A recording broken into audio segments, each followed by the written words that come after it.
So then let's start again. Today it's about a little bit my story. So I will start with a little bit telling you about how I started my journey. Again, it's an illustration. It's not even an inspiration. It's not a model that I want you to follow, but it's one way how you can have it. And for me, what is important is what we say in German, the Transferleistung.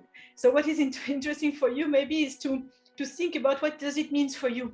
What would it mean for you in terms of context, in terms of decision-making process, about what is relevant for you, which may be different to what is relevant for me. The second thing was to say, I want to be a person involved to create a real impact, a person leveraging a privilege for good. And it's true that beauty has a certain level of superficiality. I love beauty and I love fashion and I love this touch of superficiality, but it's true also that you say to yourself, how could we use our brand, the things that we do, to maybe have a deeper impact on the life of our consumers, of the women around the world. Our mission was to give every woman who faces challenges the opportunity to turn her ambitions and dreams into professional and personal realities. The second benefit of this initiative was this way we could create as well a purpose for Schwarzkopf. Well, Schwarzkopf is, the positioning of Schwarzkopf was at the time to create the best version of yourself. And for me, Million Chances were absolutely embedded in our positioning, on the story of the brand, because it gave the brand a purpose and create a real emotional bonding with the people. Which step did I take? Second step was a person involved to create a real impact. So you can imagine that a company like Plastic Bank is building on something which is absolutely relevant for consumer at the time. 91% of the millennials will switch brands for one which champions a cause. We have a lot of search for purpose. People want to see that company gets involved in things which are good for the planet, good for us.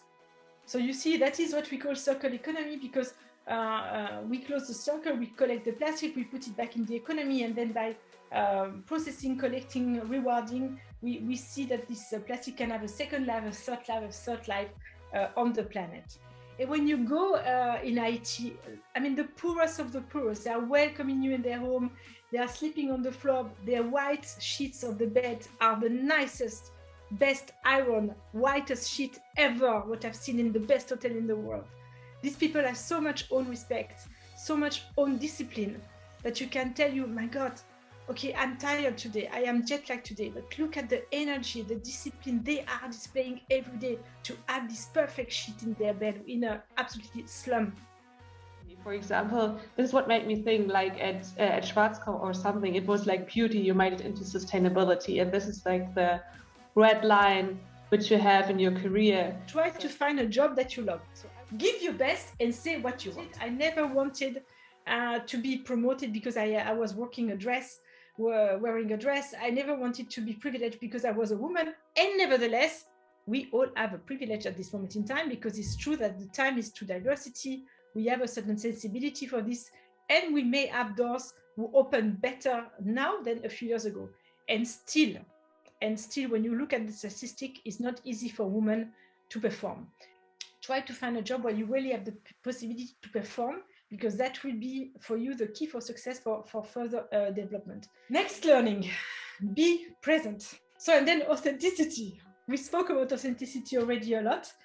So don't change yourself, just come as you are. Just be yourself in another context, but just stay who you are. My conclusion is my motto. So in French, we say choisir, c'est renoncer. And my kids know that, my friends know that. I say this sentence very often. And it means choosing is giving up. So I can only encourage you now to think about what is important for you, what decision you want to make, because there is no recipe for happiness. The workshop, so now it's all about you.